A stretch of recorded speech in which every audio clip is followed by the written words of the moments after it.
Hello everyone, I want to introduce Japanese ramen to you guys. I don't know how many of my audience are ramen lovers, but I am certainly one of them. But do you guys know that the origin of Japanese ramen actually comes from China? After all, the word ramen is evolved from Chinese word amian. They sound pretty similar, right? In the year 1660, the idea of ramen is brought to Japan by a Chinese refugee. His name is Da He. He saw Japanese udon are too boring compared to our ramen.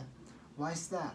That's because our ramen has much more selections of toppings and broths. So to this point, if I ask you, what defines a good ramen?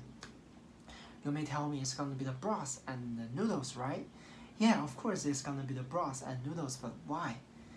In Japan, people describes the broth as tamashi, and they describe the noodle as karata. What is tamashi and karata? They are soul and body, so they think only the combination of these two characteristics can be served as the best ramen. Generally speaking, there are 4 different kinds of broths that identifies ramen. They are shio ramen, miso ramen, shoyu ramen, and tonkatsu ramen. Even though they taste differently, there is one common thing among them. What is that? That is Japanese ramen's broths are sticky, because Japanese people believe the idea of soul and karata. They make it sticky in order to make it stick on the Japanese noodle soup, so that it serves best to their customers. So if you are tasting the Japanese ramen, you should drink the soup first. You may find that the soup is sticky, and then you can pick up noodle and see whether the soup sticks on the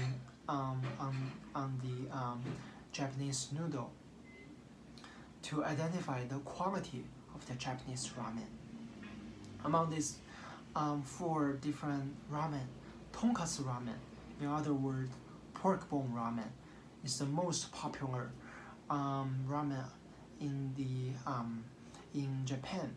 Why is that? That's because it's made of pork bone, and the characteristic of tonkatsu ramen is that it's the most sticky soup among these 4 different ramens.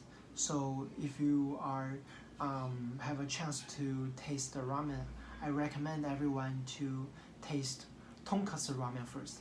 It has the most strong smell of ramen and the most sticky soup that brings you the most classic Japanese ramen. And also, Japanese noodle is also more firm than a United States noodle. You may find that if you guys order cup noodle from Walmart, it won't stick. It won't let the Japanese broth stick to it. That's because the Japanese noodle are made of the Chinese boiled water called 卤水. You can buy 卤水 from your local Asia market in order to make this kind of Japanese noodle. So to this point, I believe everyone gets a basic idea of how to make Japanese ramen, and also you guys get an idea of the history, also the good characteristics of Japanese ramen.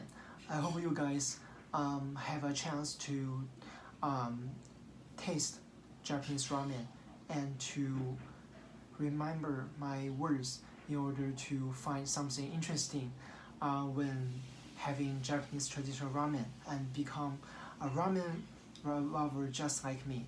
Thank you guys for listening to my topic. I hope you guys learned something new today from me. Thank you.